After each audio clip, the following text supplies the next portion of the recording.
Alvin C. Lau, everybody. Alvin C. Lau. Come on, everybody. Give it up, give it up, give it up.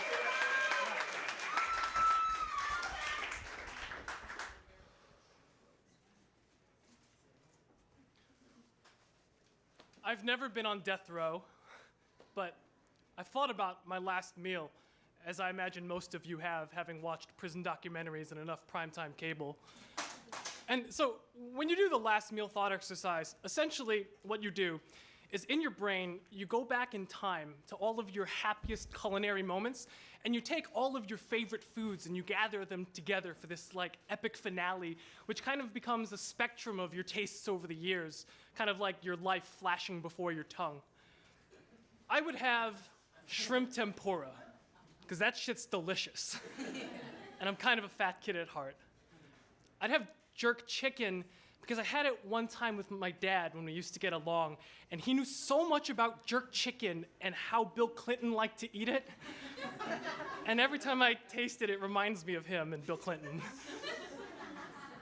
I have my mom's sweet and sour meatballs, which is my most favorite memory. And I used to think that they were manna from heaven, but it turns out it was just ketchup, vinegar, and like a pound of sugar, which was delicious.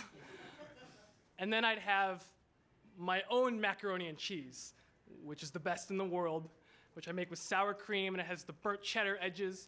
And I imagine that in my last meal, I'd pour the sweet and sour meatballs over them, because that shit would be delicious. And I'm a fat kid at heart.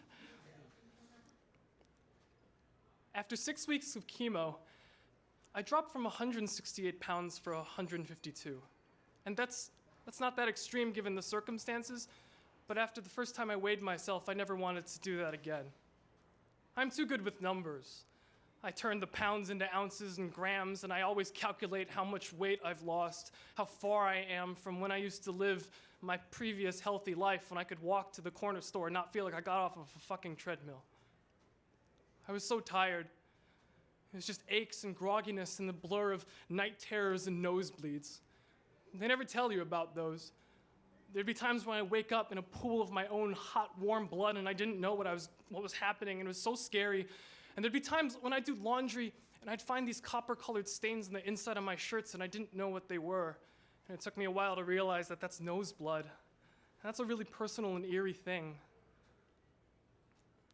I was always hungry, in the sense that I wanted to eat, but my body didn't want anything, even though I still needed the calories to recover. Every time I ate, it was like trying to swallow sand.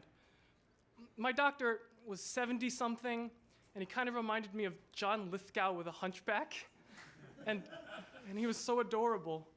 When I told him how I was feeling, he was just like, there's this drug that's not legal in every state that will kind of give you the munchies.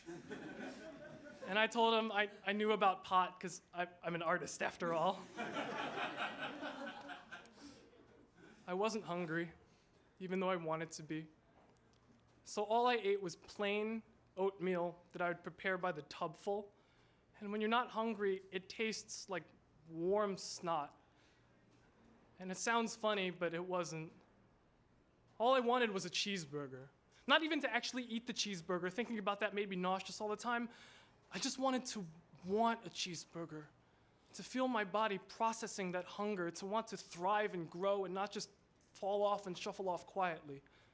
I wanted to remember what it felt like to salivate over something. Some of the things you take for granted.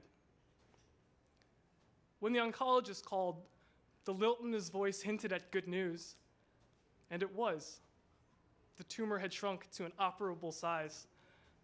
And while nothing in life is ever guaranteed, my chances looked really good. So I had the surgery, and they began to wean me off the treatments. And eventually I could start eating again. Soups, bananas. And eventually it came time where I could eat a real meal again.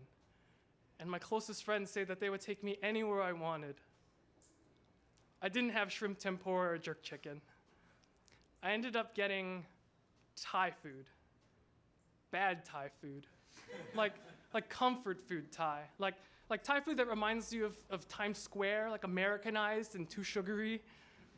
fat kid till I die. I'll never have a last meal. I'd like to think that my death will be less predictable than that.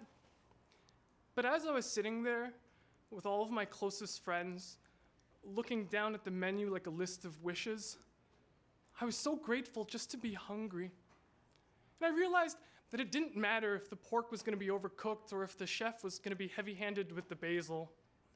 All that mattered was that I had a chance to have a first meal. A meal that I could point to and say, that's when I came back to life. Thank you. Give it my friend Alvin, everybody.